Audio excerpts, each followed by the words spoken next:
Hello and welcome to Threefold Herbal Healing. My name is Leo. Today, I'm an herbalist who help people who feel sick and tired of being sick and tired grow their health from the roots up. This is the beginning of February. I'm introducing a new topic. We are going to talk about winter. What is so unique about winter and how we can support our body, but also our soul in winter. Um, when February, and we are right in the beginning of February right now, arrives, many people start to look forward to spring. But unfortunately for them, February is placed smack dab in the middle of winter between the winter solstice and the spring equinox.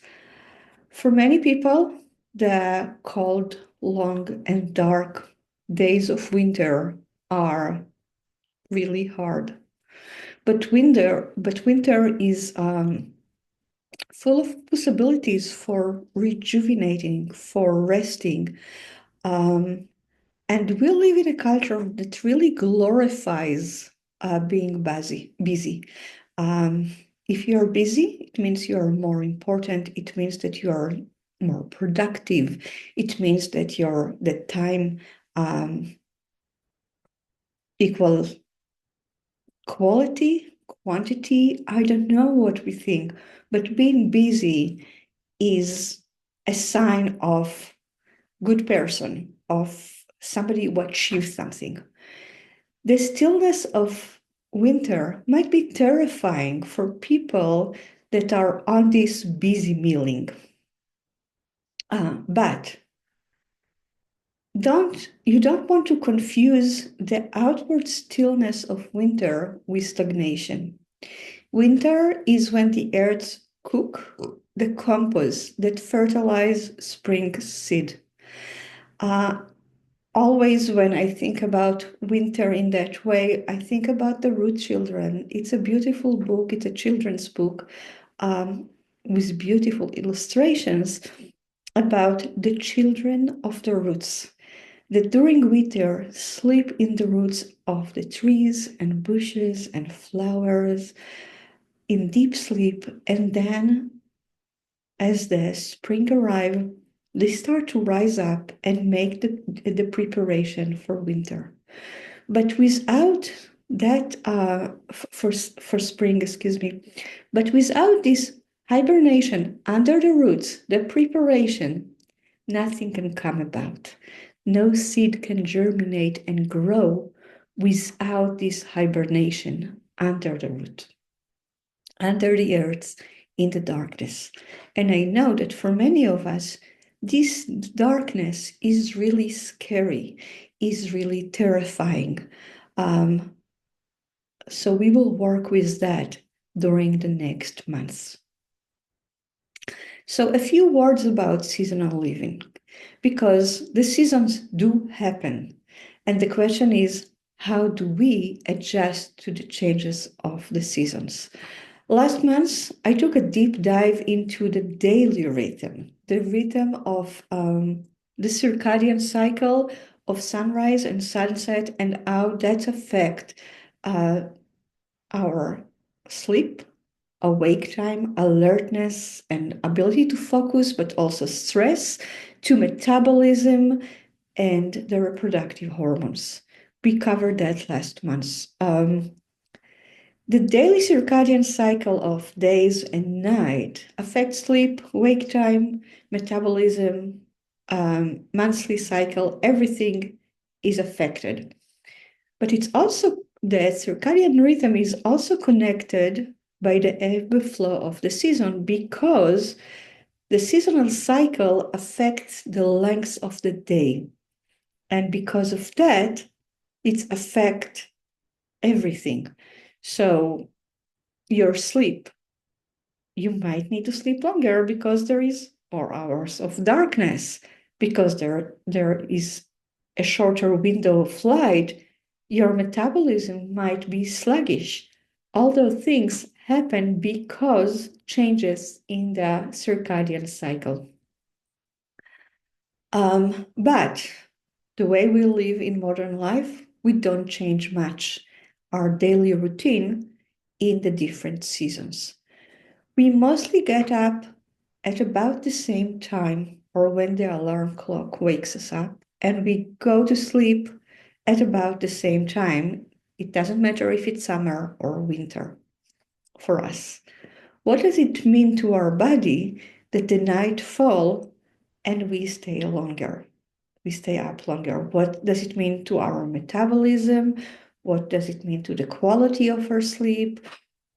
What does it really mean to our need to release growth hormones, support our immune system, all the things that we talked about last month? At the same time, if you go to the grocery stores in the summer or in the winter, mostly it looks the same. You can find broccoli or watermelon in the winter, even now, even in New England. So, what does it mean about our diet? Our ability to metabolize what we eat when the temperature outside are in their 90s or in their 20s?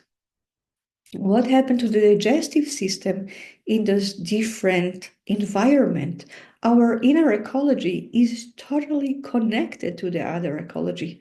So how do we support such changes in the outer ecology? The human body, which developed for millions of years, while it was exposed to the elements, this breakup with the cycles of nature is very confusing.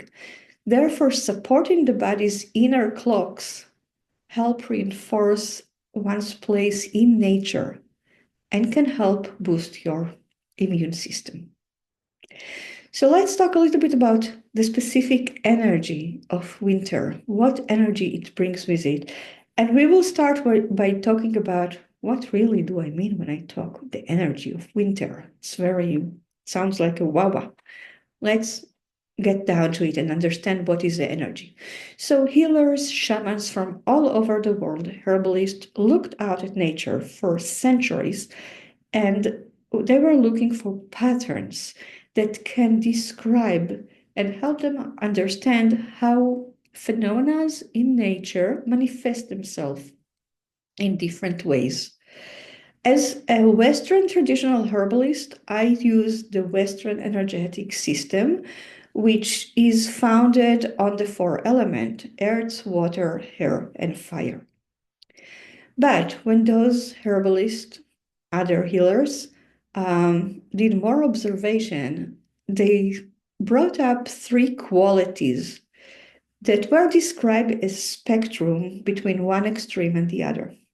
One of those qualities is the form, how much the boundaries of the phenomena are defined, how much this form is defined, and if it's too defined, it could be rigid even. When it's not defined enough, there is lax, there is not enough boundaries. One example to just help you wrap your head around it is a string of a guitar. A string of a guitar that is, in the right length and tightness, produce an harmonious tone. A string of a guitar that is too lax, that is not tight enough, doesn't produce any tone at all. A string of a guitar that is too rigid, that is bound too tight, will have this shrieking, annoying noise. So the form is kind of somewhere on a spectrum between lax and rigid. And the more you get yourself into the middle, you're more balanced. Another quality is fluidity. Fluids are the carrier of life. But a phenomena can be too damp, congested, and stagnant, or too dry. When it's dry, it's also atrophy. There is no nutrient going into it and no toxins flowing out of it. In a healthy being, the fluids move but don't overflow or leak. When you see bogginess, it's usually like a swamp. It attracts bacteria and mosquitoes and a bad smell. It's not living. Dry, actually, total dryness cannot sustain life. So again, you want to find the middle space where you have enough fluid, you have fluidity that flow in and out, but it's not boggy and it's not too dry. And the third quality is temperature. Conditions, phenomena in nature can be very hot, like a burning fire or an inflammation, or too cold and static and like nothing can grow, nothing can happen. Think about the poles that both those imbalances cannot support life. Now, when they combine those three qualities with those four elements, they created six states, and we are going to talk about those states a little bit.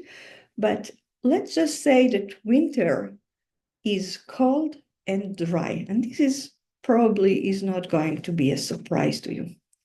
To offset the coldness and dryness of winter, you want to adopt a lifestyle in the winter that will help your body slow down, but supports a balance of inner warmth and form and fluidity.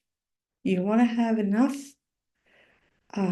moistening, teas, soup, herbs to moisten from the inside out. You want fluid, you want good fluid for it, you want to create form, you don't want to be totally surrounding yourself for winter, and you want to keep the warmth that your body manufacture inside. You don't want it to leak out.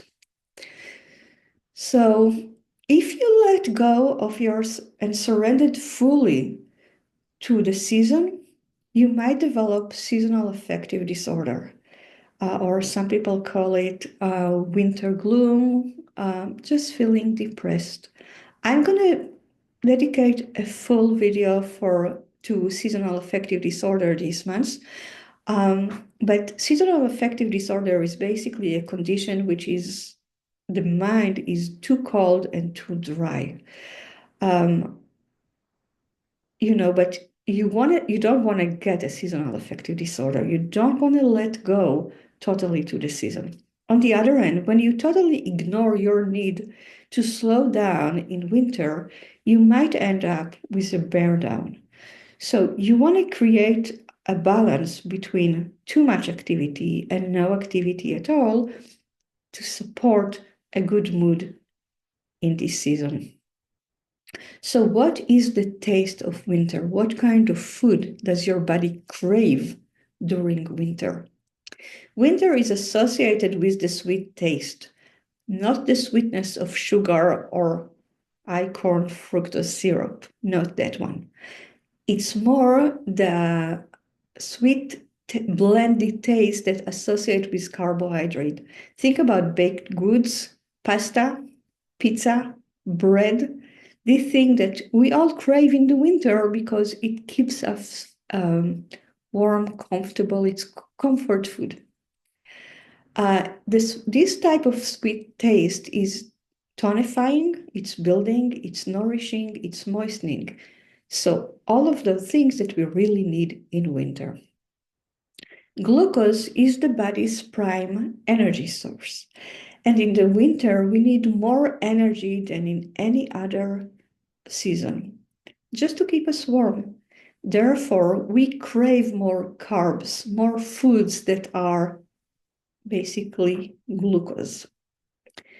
Soups and stews made with roots that could easily be stored in the root cellar were the staple food before we got our own refrigerator. So people used to grow roots, and people still do that. When we had a farm, that's what we did. You grow rutabaga and potatoes and sweet potatoes and carrots and all those roots. In the summer, you put them in the root cellar and they are your main food for the winter. Um, Adding sweet roots that are herbs to your diet can support your immune system. So astragalus and codonopsis are a good example of herbal roots that can support immune system.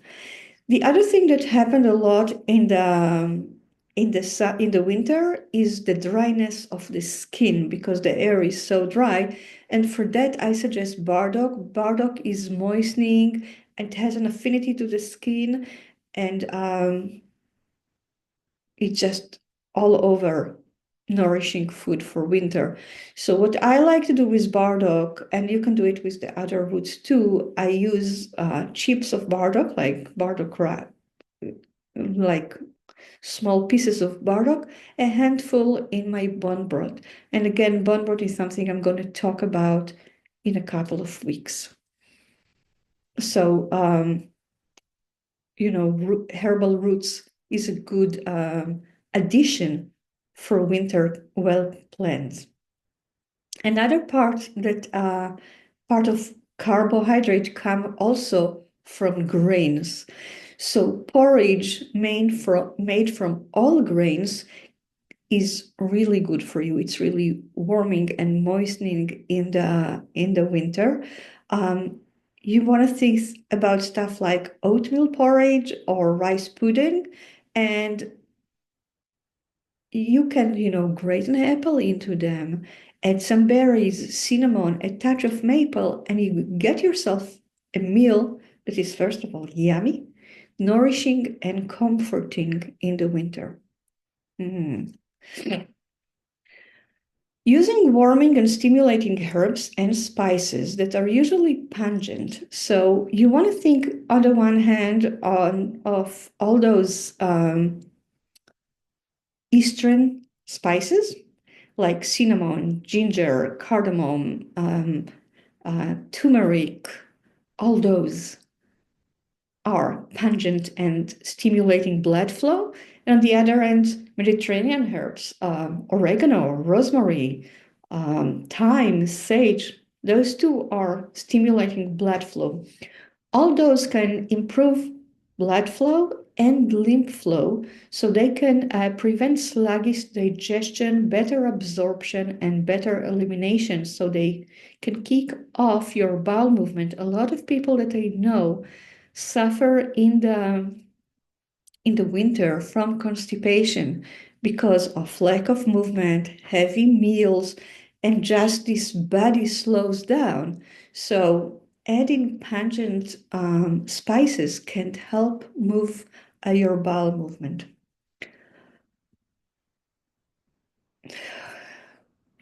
There are two body organs or systems that are associated with the winter season. One of them is the digestion. The digestion provide fuel for heating the body. So you have your hypothalamus, which is the body thermostat that kind of set the base temperature of the body. You have the thyroid that sets the metabolic rate. So it's decide how much your stove need to work. But then the nutrients from the food that you eat and absorb, because you are not just what you eat, you are what you absorb, feed the metabolic fire. It's like the wood that you burn in a furnace. At the same time that the food is that you eat provide energy, also breaking down food costs you energy. And in the winter, because it is so hard for the body to keep itself warm, you want to make it easy for it. You want energy enzyme production to be less energy consuming. One way to do it is by cooking the food before you eat it. So you serve the body food that needs less enzymes because it's half broken down. The longer you cook, so soups and stews, the more the food is broken down.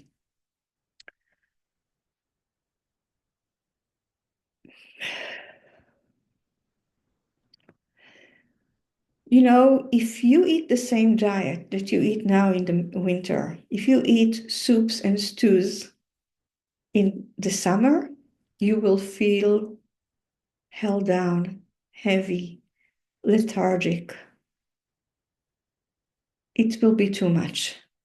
But if you take the food of the summer, if you take raw food, salads, cold foods into the winter, you will feel tired and sluggish. It will take so much energy from your body to just digest.